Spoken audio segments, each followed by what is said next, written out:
In my paper, I discussed gentrification and the various impacts it has on a neighborhood and the people living there before the process took place. My research question was just kind of in essence, what are the impacts of gentrification? With my thesis statement being that gentrification has a multitude of negative consequences for an affected neighborhood, which can be seen through changes in local schools, shifts in policing, housing stability, and eventual displacement. A couple of these categories have a bit of overlap with, especially considering shifts in policing and housing stability, as the shifts in policing, as they so found, ended up leading to the changes in housing stability, specifically with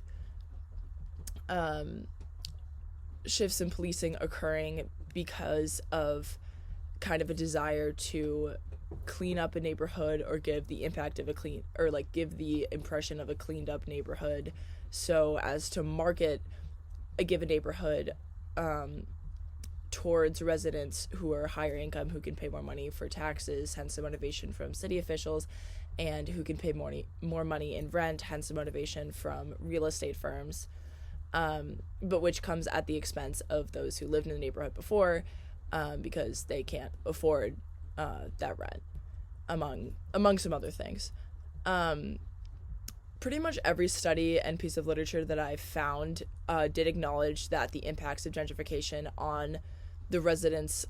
living in the neighborhood prior to gentrification were mostly negative. Of course, there are, maybe some positive benefits in some cases, but for the most part, that really was not the case. One particularly impactful source was Gentrified Discipline, the Impact of Gentrification on Exclusionary Punishment in Public Schools, which was a study conducted by Francis A. Pierman and published in February of 2023. The study found a couple things. One, that Black and brown students were punished more harshly than white students in the same classroom, just as a baseline, always happenstance, whatever. And that gentrification does change the racial makeup of a given school, further exacerbating these differences. And specifically that rates of suspension went up following gentrification, with the impact being felt especially by students of color, which is a point that I used a lot in my paper. The study used data from all standards, so just not charter and not selective enrollment public schools, in all urban areas in the U.S. from 1999 to 2000, and then from 2011 to 2012. I use these findings in a section of my paper entirely kind of devoted to how gentrification impacted schooling, which I then supplemented with a psychology study that kind of described how white educators view their Black students, especially in that they view them as inherently older and more deserving of responsibility / deserving of punishment than their white peers, which, again, those differences can be felt even more extremely in a gentrified school that all of a sudden has way more white students, way more white staff, so on and so forth. The second source that I found particularly impactful was policing gentrification, stops and low-level arrests during demographic change and real estate reinvestment. This source helped me to expand my argument surrounding the reasoning for increased police presence in the event of gentrification by adding in kind of that layer that I talked about earlier, with real estate and tax-based motivation from the city,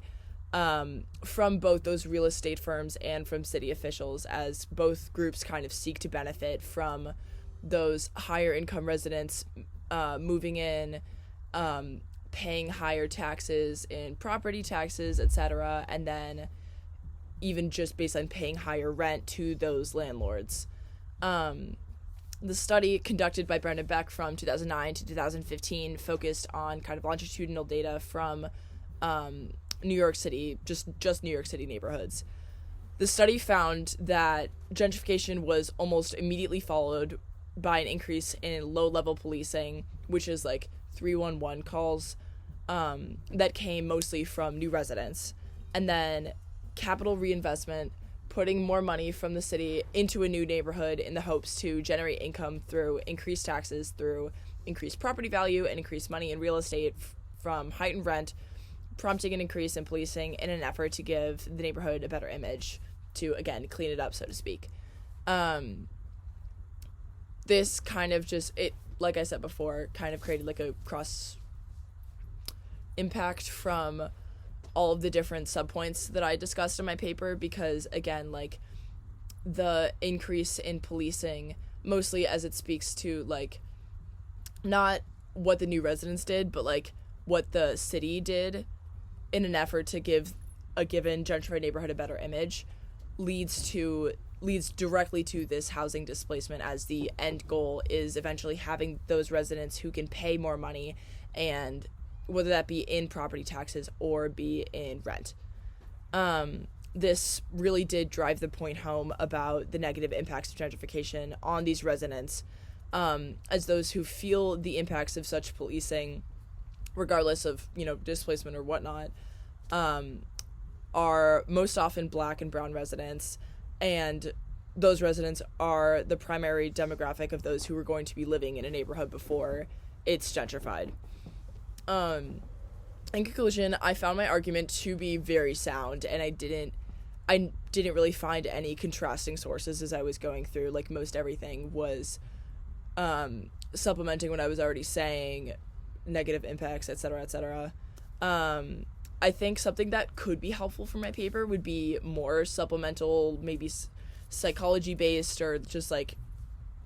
anything else outside of like pure data points, similar to what I used in my discussion about education and discipline, because I think that added like another layer that was really helpful for like a more holistic understanding of what exactly was going on, and more so why. But